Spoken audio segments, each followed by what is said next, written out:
Major Ravi sir ഒരു മാസത്തിൽ എത്ര വട്ടം ചെയ്യാറുണ്ട് സ്പാ? വേണ്ട, ഇത്ര മതി. കാരണം ബാക്കി സിനിമ വാ.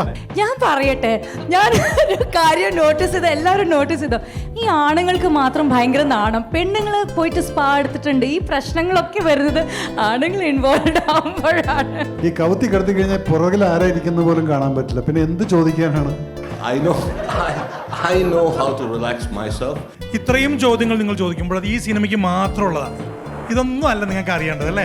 The moment a therapist touches the body of the customer, മൊത്തം പറയുന്നത് കുറെ സിനിമയിലുണ്ട്. സിനിമ പുറത്തായി പോകും. അപ്പോൾ ആ ഒരു അനാവശ്യമാണെന്ന് സാറിന് തോന്നുന്നുണ്ടോ? എനിക്ക് തോന്നുന്നില്ല. ബിക്കോസ് ചിലരുടെ അനാവശ്യം, ചിലരുടെ ആവശ്യമായിരിക്കും. അത് അവിടെ ചെല്ലുന്ന ആളുടെ സ്റ്റേറ്റ് ഓഫ് മൈൻഡാണ്. ഞാൻ അതിൽ സിനിമയായിട്ട് തന്നെ കാണണം. നിങ്ങൾ ഇതൊരു സിനിമയാണ്. ഞാൻ വീണ്ടും പറയുകയാണ്, ഇത് എബ്രിഷൈൻ സ്പായാണ്. ഈ സിനിമയിൽ കാണിക്കുന്നതൊന്നും ശരിയല്ല. ഇതിലെ കഥയും കഥാപാത്രങ്ങളും സന്ദർഭങ്ങളും വെറും ഇമാജിനേഷൻ മാത്രമാണ്. ഇങ്ങനെയാണ് സ്പാ എന്ന് വിചാരിച്ച് ചെന്ന് പ്രശ്നത്തിൽ പെടരുത്.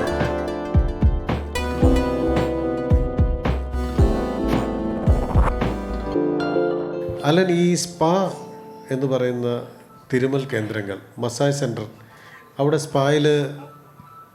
സ്പാ ചെയ്യുന്നതുകൊണ്ട് ഇത് ഇത്തരത്തിൽ മസാജ് തെറാപ്പി നല്ലതാണോ ഇല്ലയോ? ഒരു ഡോക്ടർ എന്നുള്ള രീതിയിൽ നിങ്ങൾക്ക് എന്താണ് പറയാനുള്ളത്? നമുക്കൊരു തെറ്റിദ്ധാരണ ഉണ്ട്. ഈ സ്പാ എന്ന് പറയുമ്പോൾ സെക്സുമായിട്ട് മാത്രം ആദ്യം റിലേറ്റ് ചെയ്യാം. പക്ഷേ അത് അങ്ങനെയല്ല. സ്പാ എന്ന് പറയുന്നത് നമ്മൾ ബോഡിയിൽ ടച്ച് ചെയ്യുന്ന ആക്ച്വലി ഒരു മസാജാണ്. അത് പല രാജ്യങ്ങളിൽ പല രീതിയിൽ പല പേരുകളിൽ അറിയപ്പെടുന്നുണ്ട്. നമ്മുടെ രാജ്യത്തും പല രാജ്യങ്ങളുടെ സ്പായിൽ വരുമ്പോൾ മസാജിൻ്റെ പേരിലാണ് അറിയുന്നത്. ഇത് ചെയ്യുമ്പോൾ ആക്ച്വലി ഒരു മനുഷ്യനല്ല, ഒരു ജീവനുള്ള ശരീരത്തിന് അവന് കൂടുതൽ ഉന്മേഷം വരിക ചെയ്യുന്നത്. മാത്രമല്ല, ഒരു മനുഷ്യൻ്റെ രീതിയിൽ ഏറ്റവും കൂടുതൽ അവൻ അനുഭവിക്കുന്നത് സ്ട്രെസ്സാണ്. നിങ്ങളുൾപ്പെടെ ഇവിടെ ഇപ്പോൾ നമ്മൾ സിനിമാ മേഖലയിൽ ഉൾപ്പെടെ ഇരിക്കുന്ന എല്ലാവർക്കും സ്ട്രെസ്സാണ്. ഈ സ്ട്രെസ്സ് പകുതിയോളം, ചിലപ്പോൾ ഒരു 100% തന്നെ നമുക്കത് ഇല്ലാതാക്കുന്നത് ഈ ഒരു ബോഡി മസാജിൽ കൂടിയാണ്. അതിനായിട്ടുള്ള സയൻറ്റിഫിക് എക്സ്പ്ലനേഷൻ ഉണ്ട്. അതിനൊരു ഫിസിയോളജിക്കൽ എഫക്റ്റ് ഉണ്ട്.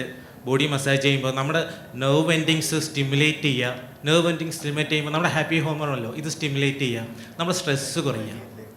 സോ നിങ്ങൾക്കറിയാം, സ്ഥിരമായിട്ട് ഇപ്പം നോർമൽ അത്ലറ്റിക്സ് നമ്മുടെ പ്രൊഫഷണൽ പ്ലെയേഴ്സൊക്കെ ഇവർ ഡെഫിനറ്റ്ലി മസാജ് ചെയ്യുന്നവരാണ്. പക്ഷെ നിങ്ങളറിയില്ല, അവർക്ക് അതിൻ്റെ ഗുണം എന്താണെന്ന് അറിയാം. അപ്പോൾ നിങ്ങൾ ഒരു ദിവസം ഒരു പ്രൊഫഷണൽ സ്പാ, നമ്മുടെ കേരളത്തിൽ അങ്ങോളം ഇങ്ങോളം ഏത് തരത്തിലുള്ള സ്പായാണ് നടക്കുന്നതെന്ന് വ്യക്തമായ അറിവില്ല. കാരണം അതൊക്കെ ഒരു ബിസിനസ്സിൻ്റെ സൈഡാണ്. പ്രൊഫഷണൽ സ്പാ എന്ന് പറയുന്ന ഒരു ബോഡി മസാജ് നിങ്ങൾ ഒരു ദിവസം അപ്ലൈ ചെയ്ത് കഴിഞ്ഞാൽ നിങ്ങളുടെ ശരീരത്തിലും നിങ്ങളുടെ മനസ്സിലും ഉണ്ടാകുന്ന വ്യത്യാസം നിങ്ങൾക്ക് മനസ്സിലാക്കാൻ പറ്റും. നിങ്ങൾ കുറച്ചും കൂടി എന്താ പറയുക, ശ്രദ്ധാലുവായി തിരിയും നിങ്ങളുടെ ജോലികളിൽ. ഇതിൻ്റെ ഒരു സയൻറ്റിഫിക് എക്സ്പ്ലനേഷനാണ്. അതിന് യാതൊരുവിധ മാറ്റമില്ല.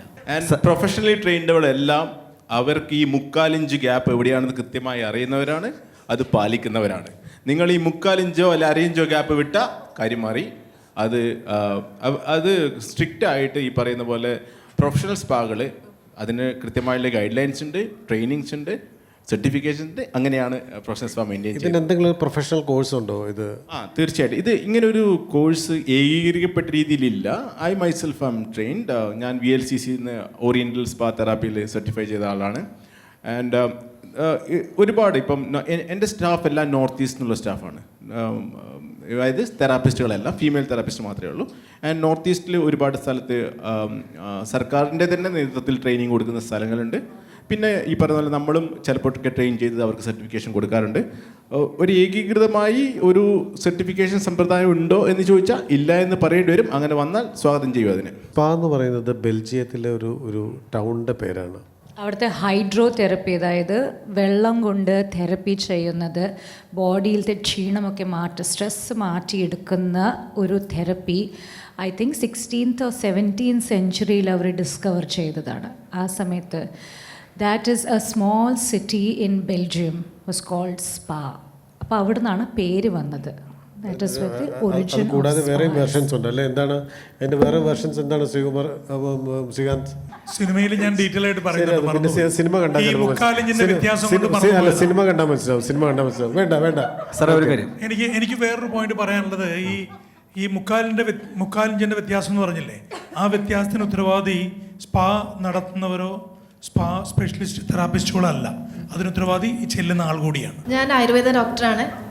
സ്പായും ആയുർവേദ തെറാപ്പി തമ്മിൽ ഹ്യൂജ് ഡിഫറൻസ് ആണ്. Spa is not Ayurveda therapy. So അത് എല്ലാവരും മനസ്സിലാക്കണം. If you go to any Ayurveda treatment center and take the treatment, I think you will definitely have a clear, line between spa and spa massage is not Ayurveda treatment. Ayurveda treatment is completely different, wherein we take care of doshas, dhatus, and all the physical, mental, metabolic fire. Everything is involved in Ayurvedic treatment. Shruti, doctor സ്പായിൽ പോകാറുണ്ടോ? ഞാൻ പോവാറുണ്ട്. കേട്ടോ, doctor വരെ സ്പായിൽ പോകും. Ayurveda doctor. Spa is something like a refreshment and relaxing kind of treatment, and it's not therapy. It is, your disease cannot be cured with spa, but it can be cured with Ayurveda. I do go to spa just to, stress relieving, relaxation. Stress കുറയ്ക്കാൻ പറ്റും. അതെ. Doctor stress ഉള്ളപ്പോൾ സ്പായിൽ പോകാറുണ്ട്. പോകാറുണ്ട്. Doctor പോയിട്ടുള്ള ഒരു നല്ല സ്പായുടെ പേര് പറയണ്ട, കുഴപ്പമാവും. പ്രോട്ടോണിൽ പോയിട്ടുണ്ട് ഞാൻ, ആൻഡ് ലോട്ടസിൽ പോയിട്ടുണ്ട്. I think these two are the one I frequently go. I do take treatment in my centre also. സ്പായിൽ നടക്കുന്ന അൺപ്രൊഫഷണൽ ആക്ടിവിറ്റീസിനെ കുറിച്ച് ഡോക്ടർ കേട്ടിട്ടുണ്ടോ? കേട്ടിട്ടുണ്ട്, പക്ഷേ I did not have any problem with any of the spa which have happen. ഇന്ത്യയിൽ പോയിട്ടുണ്ട്, ശ്രീലങ്കയിൽ പോയിട്ടുണ്ട്, ഇന്തോനേഷ്യയിൽ പോയിട്ടുണ്ട്, തായ്ലാൻഡിലും പോയിട്ടുണ്ട്. I did not find any wrong in any of the spas which I have visited. ഈ സ്പാ തെറാപ്പി ചെയ്യുന്ന ആളുകൾ, ഈ തെറാപ്പിസ്റ്റുകൾക്ക് ഈ ജോലി അറിയാം, അല്ലെങ്കിൽ ഇവർ ചെയ്യുന്നത് പ്രോപ്പറായിട്ടാണ് ഈ തെറാപ്പി ചെയ്യുന്നത്, അല്ലെങ്കിൽ പ്രോപ്പറായിട്ടല്ല ഇവർക്കിത് അറിയാമോ ഇല്ലെന്ന് ഡോക്ടർക്ക് എങ്ങനെ മനസ്സിലാവും? അവരുടെ ഹാൻഡ് മൂവ്മെൻറ്റ്സിൽ അവർ എക്സ്പീരിയൻസ്ഡ് ആണോ ഇല്ലയോ എന്ന് നമുക്ക് അറിയാൻ പറ്റും. എല്ലാവരും പഠിച്ചിട്ടാണ് ഇറങ്ങുന്നത്, but the experience may be 5 years 10 years experience ആകുമ്പോഴത്തേക്ക് the hand will move in different, they will have a different technique of treatment. It is not that you learn from a school, it is all practice. So we get to know if the therapist is a new joinee or a 1-year experience, 5-year experience, we get to know when they do that treatment. Ayurveda നമ്മുടെ ട്രീറ്റ്മെന്റുമായിട്ട് ഇതിന് യാതൊരു ബന്ധവുമില്ല. യാതൊരു ബന്ധവുമില്ല. Medicines are also different. നമ്മളെ എണ്ണത്തോടിങ്ങിലെ no it's all different, completely different. നമ്മൾ തിരുമെന്ന് പറയുമ്പോൾ ആദ്യം ഓർക്കുന്നത് ഈ സ്ഫടികത്തിലെ ലാലേട്ടനെ ചവിട്ടി തിരുമെന്നതാണ്. അത് വേറെയാണ്. Kerala Ayurveda treatment is different. There is a technique called Kalari. I am not very well experienced in that, and I don't know much about it. I think someone else who know about it can explain it well. Kalari is completely different, and Ayurveda is different. सुचि किस तरफ की massage आप करती हो? Hello everyone, actually मैं करती है वेस्टर्न मसाज. उसमें होता है aroma, Swedish and deep tissue, balance and Thai. ऐसा होता है. एक्चुअली थेरेपिस्ट करने के लिए बहुत पेशेंस की ज़रूरत होता है. जैसे कि कोई क्लाइंट्स अच्छा भी आता है, कोई क्लाइंट्स कुछ रैंडम क्लाइंट्स भी आता है, तो इसके लिए बहुत हमें भी पेशेंस रखना चाहिए. तो क्या होता है, इस वेस्टर्न मसाज में अरोमा होता है जो प्रेशर बिल्कुल लेस होता है, और स्वीडिश में नॉर्मल प्रेशर होता है, और डीप टिश्यू में थोड़ा हार्ड प्रेशर होता है. बैलेंस में स्ट्रेचिंग प्लस हार्ड होता है, और थाई में ड्राई होता है जो स्ट्रेचिंग होता है, सिर्फ स्ट्रेचिंग होता है. मसाज के अलावा कुछ है क्या? वैसे कुछ पूछते हैं क्या? हाँ पूछता है, लेकिन हम लोग प्रोफेशनल है तो हम लोग नहीं करता है. प्रोफेशनल स्पा में भी होता है ऐसा, जितना प्रोफेशनल हो तो भी कोई क्लाइंट आता है जो पूछता है, लेकिन भी हम लोग प्रोफेशनल है तो हम लोग नहीं देता है. तो बस बात वही भी खत्म. പല മനുഷ്യരും അവിടെ ചെല്ലും, അങ്ങനെ പല ആളുകളും അൺപ്രൊഫഷണലായിട്ട് അവരോട് സംസാരിക്കാറുണ്ട്, ചോദിക്കാറുണ്ട്. അത് ഹാൻഡിൽ ചെയ്യുന്നത് അവരുടെ പ്രൊഫഷണലിസം കാരണം അവർ ഹാൻഡിൽ ചെയ്യാറുണ്ട്. ഇതിൻ്റെ ഒരു ചെറിയൊരു എക്സ്പീരിയൻസ് നേരത്തെ ഡോക്ടർ ചോദിച്ചു ഈ ചവിട്ടിത്തിരുമലിൻ്റെ കാര്യം. I have experienced in Peringode പോളി മനക്കിൽ ചവിട്ടിത്തിരുമുന്ന ആളുകളുണ്ട്. അവർ തിരുമുന്ന സമയത്ത് ഒരു കയറ് കെട്ടി തൂക്കിയിട്ട് ആ കയറിന് മുകളിൽ പിടിച്ചിട്ടാണ് അവർ ഈ കാലിൻ്റെ തള്ളവരിൽ വെച്ചിട്ടാണ് ആ പ്രഷർ കൊടുക്കുന്നത് ഫുൾ ബോഡിക്കകത്ത്. അപ്പോൾ ഈ കയ്യിൻ്റെ മുകളിലാണ് ഒരു ഫുൾ ബോഡി ബാലൻസ് ചെയ്തുകൊണ്ട് ഈ തള്ളവിരലിൽ കൂടിയാണ് നമ്മുടെ ബോഡിയിലത്തെ ഓരോ പോർഷനെയും പ്രസ് ചെയ്ത് പോകുന്നത്. അതുപോലെ തന്നെ ഇങ്ങനെ ചവിട്ടിത്തിരുന്നവരുടെ ഒരു പ്രത്യേകത എന്ന് പറഞ്ഞു കഴിഞ്ഞാൽ കുറേ കാലം കഴിയുമ്പോഴത്തേക്കും ഇവരുടെ കണ്ണ് സ്ക്വിൻ്റായി പോയി കളയും. അത്രയും കോൺസെൻട്രേഷനാണ് അവർക്ക്. അവിടെയുള്ള ഒരു ഒഴിച്ചിലുകാരനെ അറിയാം, ഞാൻ പേര് പറയുന്നില്ല. He got sometimes his eyes will be ഇങ്ങനെ അയക്കണം, അങ്ങനെ നോക്കിയിട്ടാണത്. സോ ഇതിൻ്റെയൊക്കെ ഒരു പ്രൊഫഷണൽ രീതിയുണ്ട്. അതിനെ നിങ്ങളൊരു വെറുതെ ഒരു സ്പാ എന്ന് പറഞ്ഞിട്ട് വേറൊരു രീതിയിലോട്ട് കൊണ്ടുപോകാതെ, അത് ഇംഗ്ലീഷ് പറയുമ്പോൾ സ്പായായി, ഇവിടെ ചവിട്ടി തിരുമലായി. സോ നമുക്കത് എടുക്കേണ്ടത് പോസിറ്റീവ് ആണെങ്കിൽ പോസിറ്റീവായിട്ട് എടുക്കാം. ഇവിടെ പല പബ്ബുകളുമുണ്ട്. പബ്ബുകളെല്ലാം നന്നായിട്ടൊരു പബ്ബ് പോലെ മ്യൂസിക്കും കാര്യം പോകുന്നുണ്ട്. ചിലതിൽ ഡ്രഗ് വെക്കുന്നുണ്ട്. സോ ഇതെല്ലാം പേരത് തന്നെയല്ലേ. അപ്പോൾ അതുകൊണ്ട് ഈ സ്പാ എന്ന് പറയുന്നത് നമ്മൾ we are not showing bad side or good side. ഇത് Abrid Shine's spa, it's a cinema. Don't come to the theatre for the ride. Keralam എന്ന് കേൾക്കുമ്പോൾ ഏറ്റവും ആദ്യം വരിക കളറിപ്പയറ്റാണ്. കളറിപ്പയറ്റിലും ഉണ്ട് ഇതേ ചവിട്ടി തിരുമ്മലുണ്ട്. അതുപോലെ തന്നെ അവിടെ തന്നെ ചിലപ്പോൾ വിജയേട്ടൻ പറഞ്ഞ രവിയേട്ടൻ പറഞ്ഞ പെരിങ്ങോട് വിജയേട്ടൻ്റെ അടുത്തും പൂമുള്ളിയിലൊക്കെ നടക്കുന്നത് ചികിത്സ ഒഴിച്ചിലുകളാണ്, ഞവരക്കിഴി അങ്ങനെയൊക്കെയുള്ളതാണ്. പിന്നെ കഥകളി, ഞാൻ കഥകളി പഠിച്ചിട്ടുള്ള ആളാണ്. 6-7 വർഷക്കാലം തണുപ്പുള്ള കാലത്ത് കഥകളിക്ക് പറ്റുന്ന രീതിയിൽ നമ്മുടെ ശരീരത്തെയും മുഖത്തെ എക്സ്പ്രഷൻസൊക്കെ വരുത്തുന്നതിന് വേണ്ടിയിട്ടുള്ള അതും ചവിട്ടി തിരുമ്മലാണ്. കൈകൊണ്ടും കാലുകൊണ്ടും ഒരു 1.5 മണിക്കൂർ നീണ്ടു നിൽക്കുന്ന നമ്മുടെ ശരീരത്തിൻ്റെ സ്ട്രക്ചറും താന്നു നിൽക്കലും ആ കഥകളി പെർഫോം ചെയ്യാൻ വേണ്ടിയിട്ടുള്ള മെയ്യുറപ്പടവുകളും ഒക്കെ ചേർന്നിട്ടുള്ള അത് കളരിപ്പയറ്റിനുണ്ട്. അതും ഈ സ്പായുമായിട്ട് യാതൊരു വിധത്തിലുള്ള ബന്ധമുണ്ടെന്ന് എനിക്ക് തോന്നുന്നില്ല. ഉപയോഗിക്കുന്നത് കയ്യും കാലുമാണെന്ന് മാത്രം. അലോപ്പതി ഈ സ്ട്രെസ് ഇല്ലാതാക്കാൻ വേണ്ടിയിട്ട് ഹോസ്പിറ്റലുകളിൽ പോലും സ്പാ ഉണ്ടെന്ന് അല്ലെങ്കിൽ അങ്ങനെ തുടങ്ങാനുള്ള പ്ലാൻ ഉണ്ടെന്ന് ഞാൻ കേട്ടിട്ടുണ്ട്. അത് ശരിയാണോ? അതോ ഇപ്പോൾ നമ്മളൊരു ഓർത്തോ കേസൊക്കെ എടുക്കുകയാണെങ്കിൽ സം മസിൽസ് പെയിനൊക്കെ ഉണ്ടാവുകയാണെങ്കിൽ will refer to this physiotherapy department. So ഫിസിയോതെറാപ്പിയിൽ the same some kind of massaging and some exercise they will advice.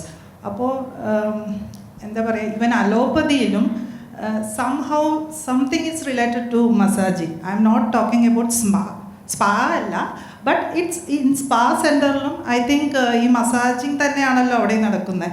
പിന്നെ ഇപ്പോൾ പറഞ്ഞ പോലെ മറ്റേ type centres I don't know, but spa എന്ന് പറയും. ഇപ്പോൾ ഈവൻ ഞാനൊരു കോസ്മെറ്റോളജിസ്റ്റാണ്. അപ്പം ദ സ്കിൻ ലൈഫ് എന്നാണ് എൻ്റെ ക്ലിനിക്കിൻ്റെ പേര്. അപ്പോൾ ഈ കോസ്മെറ്റോളജി സൈഡിലോട്ട് വരികയാണെങ്കിൽ ഈ മസാജിങ്ങിന് വളരെ ഒരു ഇമ്പോർട്ടൻറ്റ് സൈഡുണ്ട്. കാരണം നമ്മളൊരു പേഷ്യൻറ്റിനെ മസാജ് ചെയ്യുമ്പോൾ ഫേഷ്യൽസ് മെഡിഫേഷ്യൽസ് ഒക്കെ ചെയ്യും. അതും it's A kind of massaging. അപ്പോൾ ഒരു ടിഷ്യൂസിനെ മാനിപ്പുലേറ്റ് ചെയ്ത് ബ്ലഡ് സർക്കുലേഷൻ കൂട്ടാനും പിന്നെ ഒരു ഈവൻ ചെറിയ രീതിയിൽ ഇപ്പോൾ ഹെയർ ഒക്കെ ആണെങ്കിൽ ഹെയർ ഗ്രോത്ത് ഇൻക്രീസ് ചെയ്യാനൊക്കെ ഈ മസാജിങ് ഹെൽപ്പ് ചെയ്യും. അപ്പോൾ ഞങ്ങളുടെ അലോപ്പതി സൈഡിലും മസാജിങ് ഈസ് ഗുഡ്. ഡോക്ടർ മസാജിങ്ങിന് പോയിട്ടുണ്ടോ? സ്പാകളിൽ പോയിട്ടുണ്ട്. ഈവൻ ഐ തിങ്ക് എല്ലാ ഡോക്ടേഴ്സും ഈ സ്പാ സെൻറ്റേഴ്സിൽ പോവും. ബിക്കോസ് മസാജിങ് എന്ന് പറയുമ്പോൾ ഇപ്പോൾ ട്രീറ്റ്മെൻറ്റ് സൈഡ് പറയുമ്പോൾ കുറച്ച് ഹാർഡ് മസാജിങ് ആയിരിക്കും. അവർക്ക് കുറച്ച് ട്രിഗർ പോയിൻറ്റ്സ് ഉണ്ടാവും. ഇപ്പം നമ്മൾ പാരലൈസ് ആയിട്ടുള്ള പേഷ്യൻസ് അല്ലെങ്കിൽ എന്താ പറയുക ഒരു സ്ട്രോക്ക് വന്ന പേഷ്യൻസിനൊക്കെ ബൈസ്റ്റാൻഡേഴ്സ് മസാജിങ് സെൻറ്റേഴ്സിൽ പോയിട്ട് കുറേ നാളിങ്ങനെ മസാജൊക്കെ ചെയ്യുമ്പോൾ അവർക്ക് സം കൈൻഡ് ഓഫ് ഒരു റിലീഫൊക്കെ വരാറുണ്ട്, കുറച്ച് ഇമ്പ്രൂവ്മെൻറ്റും വരാറുണ്ട്. അപ്പോൾ something is there in that massaging. ഞാൻ അതിൽ സിനിമയായിട്ട് തന്നെ കാണണം. ഇതൊരു സിനിമയാണ്. ഞാൻ വീണ്ടും പറയുകയാണ്, ഇത് എബ്രിഡ് ഷൈൻ സ്പായാണ്. ഈ സിനിമയിൽ കാണിക്കുന്നതൊന്നും ശരിയല്ല. ഇതിലെ കഥയും കഥാപാത്രങ്ങളും സന്ദർഭങ്ങളും വെറും ഇമാജിനേഷൻ മാത്രമാണ്. ഇങ്ങനെയാണ് സ്പാ എന്ന് വിചാരിച്ച് ചെന്ന് പ്രശ്നത്തിൽ പെടരുത്. അപ്പോൾ ഞാനിങ്ങനെ പല ഇൻ്റർവ്യൂസിലും ശ്രുതി ഇങ്ങനെ ഷെയർ ചെയ്യുന്ന കേട്ടു.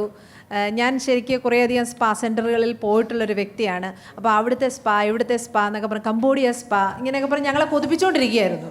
അപ്പോൾ ശരിക്കും ഇതുപോലൊരു പ്രൊഫഷണൽ സ്പാ സെൻറ്റേഴ്സുകൾ പോകുന്ന ഒരാളെന്നുള്ള നിലയ്ക്ക് ശ്രുതിയുടെ ആ ഒരു അനുഭവവും ഇപ്പോഴത്തെ ഒരു വിവാദവും നമ്മുടെ സ്പായും കൂടെ ചേർത്ത് 3 കാര്യങ്ങളും കൂടെ ചേർത്ത് പറഞ്ഞാൽ എന്തായിരിക്കും ശ്രുതിക്ക് ഷെയർ ചെയ്യാനുണ്ടാവുക? ഞാൻ പറയാം, സ്പാ എന്ന് വെച്ച് ഒരു മസാജ് എടുക്കുന്നത് അത്ര വലിയൊരു സംഭവമൊന്നുമല്ല. When you get tired, athletes എല്ലാം അവരുടെ ഒരു അത്ലറ്റിക് ലൈഫിൽ അവർ അറ്റ്ലീസ്റ്റ് വൺസ് എ വീക്ക് ഒരു മസാജ് എടുക്കണം. അങ്ങനെയാണ്. കാരണം നമ്മൾ വർക്ക് ചെയ്യുമ്പോൾ ഇപ്പം നിങ്ങൾ ഫുൾ ഡേ ഇങ്ങനെ ഇരിക്കുകയാണ്, press conference, your hips, your legs will be hurting at some point in time when you become 30-35. അതൊക്കെ വേദനിക്കാൻ തുടങ്ങും. That's just how humans are. ഒറ്റ കാര്യം, 1/2 ഇഞ്ച് 3/4 ഇഞ്ച് ശ്രദ്ധിക്കണം. അതൊന്നും അത് സാറ് ശ്രദ്ധിക്കൂ, ഞാൻ പറയുന്നത് കേൾക്കൂ. ഇത് you will have to take a massage. ഒന്ന് പോയിട്ടൊരു മസാജ് എടുത്താൽ you will feel the difference. You can stand straight. ഇപ്പം ഇങ്ങനെ ഞാൻ ഇരിക്കുകയാണ്. ഐ എം ടെലിങ് യു, ആ ബോഡി, നമ്മുടെ ഫിസിയോളജി ഈസ് സച്ച് ദാറ്റ് ആ ബോഡി ഷേപ്പ് മാറും. അത് കാരണം ചിലവർക്ക് സ്കോളിയോസിസ് വരും, ചിലവർക്ക് ബോൺസിൻ്റെ ഇഷ്യൂ വരും. അപ്പോൾ അതൊക്കെ ഒന്ന് തിരുമ്പി മാറ്റാനാണ് വെരി സൂപ്പർഫിഷ്യൽ ലെവൽ. അതായത് you have to, and what are you talking about മസാജിൻ്റെ ഒരു one of the birth places of massage and ഒഴിച്ചിൽ ഇസ് കേരളം. കോട്ടയ്ക്കൽ എൻ്റെ mother in law and father in law every year, അവർ ഗുജറാത്തീസാണ്, അവർ സൗത്ത് ഇന്ത്യൻസും അല്ല. എവ്രി ഇയർ 1 month ഇവിടെ കാലിക്കറ്റിൽ വന്നിട്ട് ദേ ജസ്റ്റ് ഒന്ന് ഒഴിച്ചിലിന് വേണ്ടി മാത്രം, കംപ്ലീറ്റ് ബോഡി ഡീടോക്സിന് വേണ്ടിയിട്ട് they come here. I'm not saying ഒഴിച്ചിലും സ്പാലും നല്ല വ്യത്യാസമുണ്ട്. പക്ഷെ ഞാൻ പറഞ്ഞു വരുന്നത് ഒഴിച്ചിൽ is a little more deeper, more scientific version of a simple massage. നിങ്ങൾ നിങ്ങളുടെ ചെറുപ്പത്തിൽ നിങ്ങളുടെ ഗ്രാൻഡ് പേരൻസിന് കാലൊന്നും അമ്മയ്ക്ക് കൊടുത്തിട്ടില്ലേ? കാല് വേദനിക്കുമ്പോൾ ഞാൻ വലുതായിട്ടും till my grandmother died I would press her feet and press her legs and give. So everywhere just I'm very surprising ആരും സ്പാ പോയിട്ട് മസാജ് എടുത്തിട്ടില്ല എന്ന്. You have right, you have. അതെ, ഞാൻ പറയട്ടെ, ഞാൻ ഒരു കാര്യം നോട്ടീസ് ചെയ്ത്, എല്ലാവരും നോട്ടീസ് ചെയ്തോ, ഈ ആണുങ്ങൾക്ക് മാത്രം ഭയങ്കര നാണം. പെണ്ണുങ്ങൾ പോയിട്ട് സ്പാ എടുത്തിട്ടുണ്ട്. ഈ പ്രശ്നങ്ങളൊക്കെ വരുന്നത് ആണുങ്ങൾ ഇൻവോൾവ് ആകുമ്പോഴാണ്. ശ്രുതി, എന്താണെന്നറിയാമോ, സ്ത്രീകൾക്ക് മസാജ് ചെയ്യുമ്പോൾ അത്ര കുഴപ്പമില്ല. ഇത് 1.5 ഇഞ്ച് 3/4 ഇഞ്ചിന്റെ പ്രശ്നം വരുമ്പോഴാണ് ഈ പ്രശ്നം ഉണ്ടാകുന്നത്. അതാണ് ഈ സമൂഹത്തിലെ ഒരു പ്രശ്നം. അവിടെ പോയാൽ റെയ്ഡ് വരുമെന്ന് പേടിയാ. റെയ്ഡൊക്കെ വരും. നിങ്ങൾ അവിടെ പോയിട്ട് അനാവശ്യം കാണിച്ചാൽ ചിലപ്പോൾ റെയ്ഡ് വരും. അവിടെ പോയിട്ട് ഒരു മസാജ് എടുത്താൽ റെയ്ഡ് വരത്തില്ല. അവിടെ പോയിട്ട് അനാവശ്യം കാണിക്കാൻ എങ്ങനെ മനസ്സിലാവും? അത് റെയ്ഡിനെ കുറിച്ച് ശ്രുതി റെയ്ഡിനെ കുറിച്ച് അദ്ദേഹം എന്തോ പറയുന്നത്? നിങ്ങൾ പോവേണ്ടത് വളരെ ഓതന്റിക് ആയിട്ടുള്ള സ്ഥലങ്ങളിലേക്കാണ് പോവേണ്ടത്. നിങ്ങൾ സ്വന്തം നിലയിൽ അന്വേഷണം നടത്തണം. പക്ഷെ അത് അദ്ദേഹത്തിന് താല്പര്യമില്ല. അതെ, അന്വേഷണം നടത്തണം. കറക്റ്റ്. എന്തിനാ പൈസ കളയുന്നതാണ് അദ്ദേഹം ചോദിക്കുന്നത്. പിന്നെ ഡെയിലി വർക്കൗട്ട് ചെയ്താൽ പോരെ? ഡെയിലി വർക്കൗട്ട് ചെയ്താൽ പോരെ? വർക്കൗട്ട് ചെയ്താലും you will need A massage.